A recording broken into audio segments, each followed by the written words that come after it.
तव कथामृतं तप्त जीवनं कविभिरीडितं कल्मषापहं श्रवणमंगलं श्रीमदाततं भुवि गृह्णन्ति ये भूरिदा जनाः।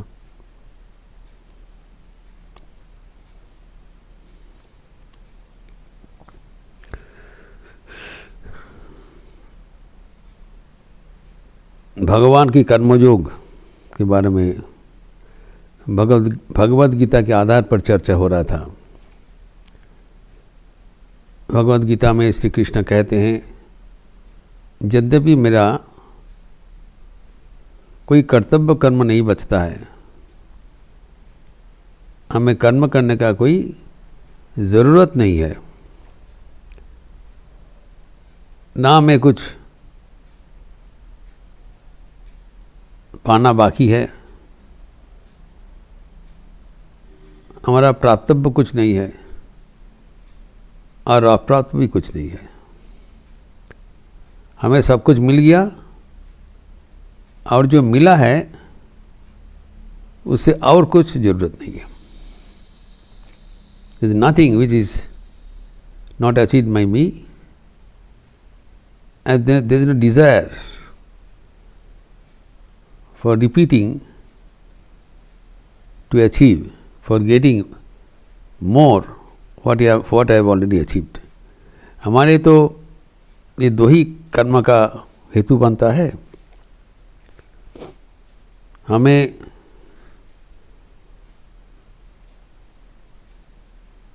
जो चीज़ मिलता है उससे हम संतुष्ट नहीं होते हैं। जहाँ चाई तहाँ भूल करे चाई, जहाँ पाई तहाँ चाई ने, ये कहा गया। जो मिलता है वो हमको उसमें पसंद नहीं होता है, वी वांट समथिंग एल्स। और जो मिल जाता है हम सोचते नहीं ये हमारा प्राप्तव्य नहीं था। लेकिन जो व्यक्ति का सब कुछ मिल गया, जम लब्ध्वा चापरम लाभम मन्यते नाधिकम तदस, वो फुल हो गया, he satisfied, full to the brim, सब कुछ मिल गया। और जिसको सब कुछ मिलता है उसका भी तृष्णा जीर्ण नहीं होता है, वो और चाहते हैं। जो धनी है वो और भी धनी होने चाहते हैं, और जो निर्धन है वो धन चाहते हैं। ये विशेष सर्कल है। लेकिन भगवान के ऐसे कुछ नहीं है। और शरीर अपने जो हम चर्चा किए थे, भग अर्थात ऐश्वर्य संपूर्ण सब ऐश्वर्य से पूर्ण मात्रा में विराजमान है, तब भी वो कर्म करते हैं। कारण वो कर्म बंद करने से वो देखा देखी सब आदमी कर्म बंद कर देंगे। तो भगवान के जीवन हमारे एक मॉडल है, आदर्श है। तो इसी उनको मॉडल दिखाना पड़ेगा ताकि उसको अनुसरण करते हुए किसी को नुकसान ना पहुँचे। तो कर्मयोग का पहला सूत्र जो बताया था, कर्मणि एव अधिकारस्ते, अर्थात कर्म ही तो अनुधिकार। We are all suppose to do work to exhaust our प्रारब्ध कर्म, and when you have exhausted then work to help others, क्योंकि वही प्रारब्ध कर्म खंडन का एक अभिनव उपाय है। तभी जो प्रश्न हम लोग चर्चा किए थे, जो जब उनको कर्म करने का कोई इंसेंटिव नहीं है, कर्म करने का तो कोई उद्देश्य होगा, कुछ पाने का नहीं है, कुछ नहीं चाहते हैं, तो लोग संग्रह जी करेंगे। तो वो तो जैसे जो जिसको आसक्ति है वो जिस ढंग से कर्म करेंगे तो वो इसी कर्म को नहीं कर पाएंगे।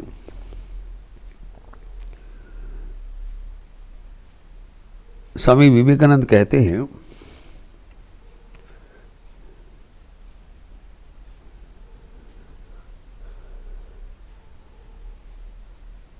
no man can relish a piece of meat as a dog or a wolf relishes. जो शेर और कुत्ता जिस जोश से आहार करते हैं, मांसाहार करते हैं, कोई इंसान उसे नहीं कर पाएंगे। क्योंकि जो जानवर है उनकी सारे चेतना शरीर पर आबद्ध है। जो मनुष्य है उसका एक मन है, आध्यात्मिकता है। वो जानवर के जैसा भौतिक संसाधन, भौतिक जो इच्छा पूर्ण नहीं कर सकते हैं। cannot satiate his sense pleasures like an animal, no human being can do। वैसे ही जो ईश्वर कोटि है, ईश्वर का अवतार है, वो भी साधारण वासना कामना युक्त मनुष्य के जैसे वो काम नहीं कर पाएंगे। तो इसका समाधान भगवान ने जो तृतीय अध्याय का 25वां श्लोक में दिया, जो हम लोग पढ़े हैं। कैसे करें? सक्ता कर्माणि अविद्वांसो यथा कुर्वन्ति भारत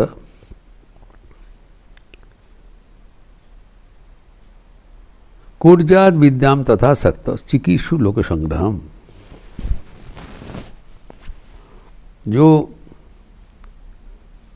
अविद्वान, जो अज्ञानी व्यक्ति है, वो जैसे आसक्त होकर कर्म करते हैं।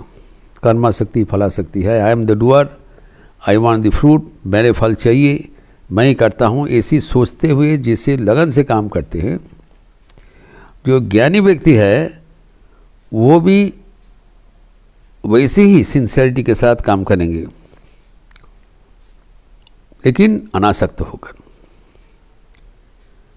जो आसक्त होकर जैसे मन लगा के काम करते हैं, अनासक्त होकर कर्म करना, उसमें जो कम लगन से करना नहीं चाहिए, तभी शिक्षा कंप्लीट नहीं होगा।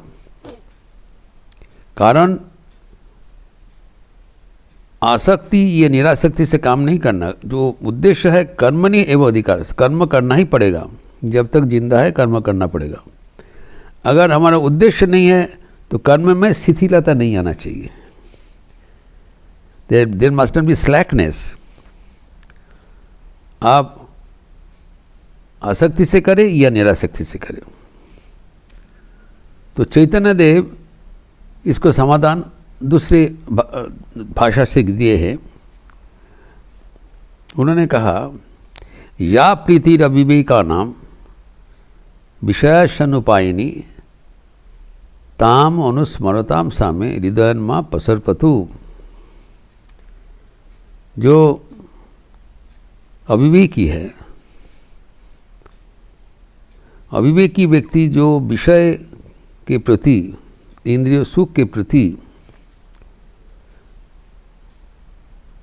उनका जैसे लगन है, जिसके प्यार है, जितना आकर्षण है, प्रार्थना है चैतन्य देव का, ताम अनुस्मरताम सामे। जो विषयी व्यक्ति है उनके इंद्रिय सुख के लिए जितना आकर्षण है, मुझे भी आपके लिए, भगवान के लिए उतना ही आकर्षण हो जाए। उनका विषय के प्रति जो आकर्षण, ज्ञानी व्यक्ति ईश्वर के प्रति उतना ही आकर्षण होना चाहिए। अतः दोनों के कर्म में कोई फर्क नहीं होगा। The application of work, total commitment, जो विषय व्यक्ति का काम करने में कोई शिथिलता नहीं होता है। जो पैसा के लिए दौड़ता है, इंद्रिय सुख के लिए दौड़ता है, वो पूरा जान मान लगा के दौड़ता है।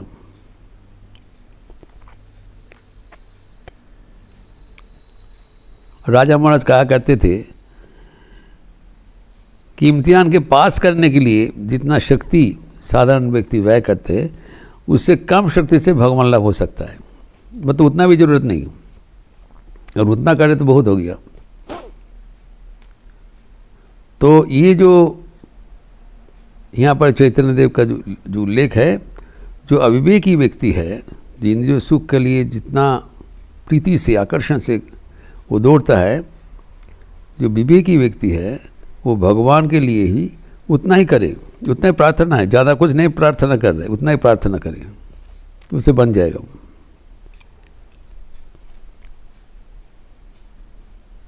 इसलिए ये बताया कि अविवेकी व्यक्ति का जैसे विवेकी व्यक्ति आचरण करे, ताकि उसका मतलब अलग है, उद्देश्य अलग है, लेकिन उनका कर्म करने का जो शैली है वो अनुकरणीय है। सकाम भक्त उतना ही सिंसियरिटी से, उतना ही लगन से कर्म करेंगे, भले ही वो उसको उद्देश्य अलग है। तो उद्देश्य अलग होने से कर्म करना उसका चाहिए होगी, विदाउट मोटिव और विथ मोटिव। जो कर्म करने में, जब विदाउट मोटिव करने में कोई असमर्थ है, वो करे क्या? तो निष्काम कर्म तो सबके लिए होगा नहीं। इसीलिए हमारे शास्त्र विधान दिया है सकाम कर्म करो, सकाम कर्म करो, वो आखिर में वो निष्काम बन जाएगा। कैसे बनेगा सकाम कर्म निष्काम कर्म? ये ध्रुव का उदाहरण से दिया है श्रीमद् भागवत में। ध्रुव राजपुत्र थे और उसका विमाता उसके राज्य का अधिकार से वंचित कर दिया। तू तेरा पिताजी की गोद में नहीं बैठोगे, तो विमाता है, क्यों ना, तुम्हारा राज्य का अधिकार नहीं है।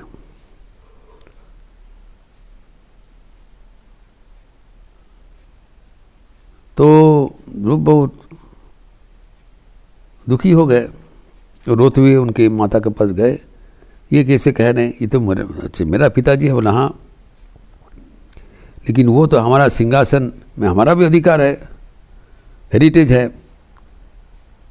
तो लेकिन राजा तो अभी विमाता के पक्ष में चले गए। तो उनके माताजी बताया, देखिए इसका समाधान मेरे पर नहीं है, तू नारायण का आराधना करो। अगर राजत्व तू चाहते हो, ये मेरे वश में नहीं है, तो नारायण का आराधना करो। वो ठीक है। छोटा 5 साल का लड़का चले गए वन में। क्यों गए? सकाम, राज्य पाने के लिए। इतना छोटा लड़का इतना राज्य पाने के लिए, इतना क्या है, जो सक्ता कर्मणि अविद्वांसो, वो तो अज्ञानी है, राज्य पाने के लिए जा रहे हैं। तो निष्काम कर्म से के लिए तपस्या नहीं किया, सकाम कर्म के लिए किया। और नारायण बहुत खुश हो गया, इतना बच्चा पुकार तो रहे। तो पहुंच गए। पहुंच जाने के बाद उन्होंने बताया, तुम्हारा तपस्या से मैं खुश हूँ, अभी बड़ प्रार्थना करो, चलो। तो उन्होंने बताया, आप ज्ञान दीजिए, भक्ति दीजिए, प्रेम दीजिए। तो नारायण कहते हैं ठीक है, लेकिन तुम तो इसके लिए और कुछ मांग लो। ठीक है, वो हो गया। उन्हें ना, मुझे कुछ नहीं चाहिए। तब वो नारायण तज्जुब हो गए। तो बोला जी, अच्छा तुम जो इधर आए हो, किस कारण से आए थे? उन्होंने, आपको ज्ञान भक्ति प्रेम हो गया, बस बहुत खुश। नहीं, आप तो ज्ञान भक्ति के लिए नहीं आए। योर ओरिजिनल पर्पस फॉर तपस्या समथिंग एल्स। याद करो। तो तब वो ध्रुव याद करते हैं, बोले हाँ हाँ हाँ, हम तो राजत्व पाने के लिए आए थे। तब नारायण बोलना, जी राजत्व पाने के लिए आए थे, ठीक है, तुम ज्ञान भक्ति प्रार्थना करो, ठीक है, तो तुम्हारा राजत्व में मांग लो, मैं तो हूँ इधर। तब ध्रुव जो उत्तर दिया, वो है शाबाश उत्तर कि प्रभु आपको ही जब मिल गया, और क्या बाकी रहा, और कुछ नहीं चाहिए। यही है बात, यही है शेष वाणी। चाहे तो जो कुछ चाहते हुए भगवान को पास पहुंच जाओ, और आखिर में तुम्हारा सब कुछ पूर्ण हो जाएगा। भगवत प्राप्ति के बाद सर्वस्व प्राप्ति हो जाता है। जम लब्ध्वा चापरम लाभम मन्यते नाधिकम तत्व, और कुछ नहीं चाहिए, परिपूर्ण हो जाओगे। इसीलिए बताया, जो भी तुम्हारा उद्देश्य हो, उस उद्देश्य से आगे बढ़ो। और सबको इसीलिए कर्म में प्रवृत्त करने के लिए भगवान खुद निरंतर कर्म करते हैं।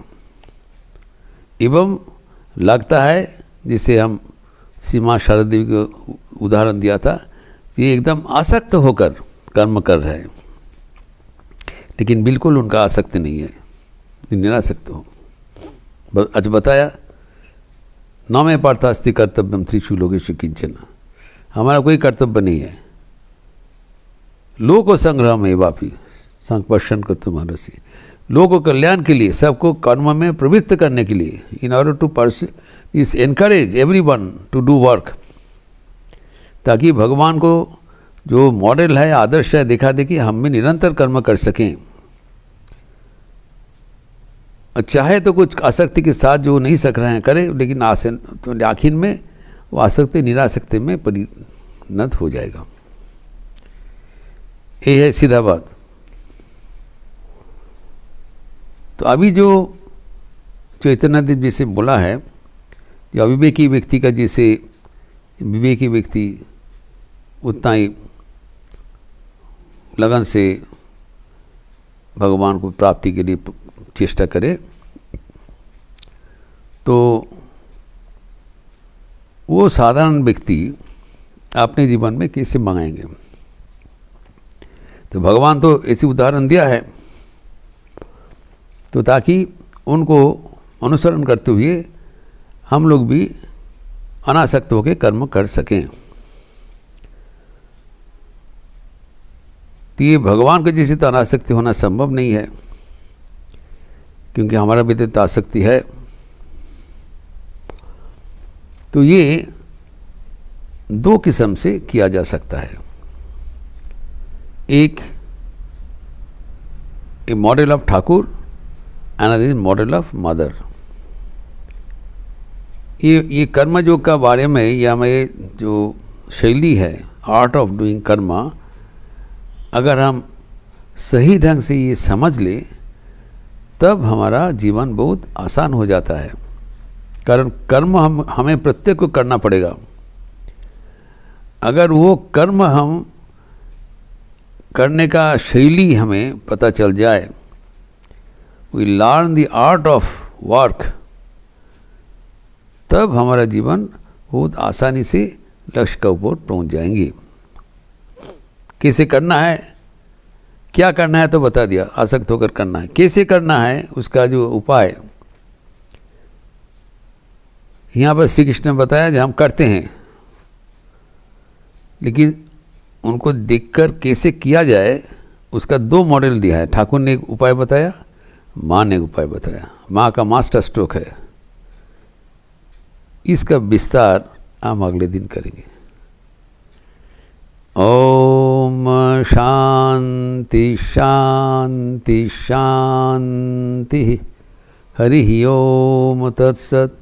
श्री राम कृष्णार्पणमस्तु। आज बुधवार का अवसर है, एकादशी है, राम नाम संकीर्तन होगी संध्या आरती के उपरांत। आप लोग तो जानते हैं कि स्वामी विवेकानंद की 160वीं जन्म जयंती के आधार पर 5 दिन व्यापी लगातार रामचरितमानस का पाठ पंडित उमाशंकर व्यास जी कर रहे हैं। विषय रामचरितमानस के अनुसार सेवा की सर्वोच्च आदर्श Hanuman ji. Hanuman ji is the greatest model of service as presented in the Ramcharitmanas. और ये सेवा का आदर्श वर्तमान युग में हम स्वामी विवेकानंद के जीवन में देखा था। इसी चर्चा चल रहे थे। तो आज तृतीय दिवस है और सौभाग्यवशत आज ही हमारा एकादशी का राम नाम होगा। तो राम नाम के उपरांत तब ये रामचरितमानस होगा। आप लोग सब स्वागत है। अच्छे रहिए, स्वस्थ रहिए, आनंद में रहिए। नमस्कार।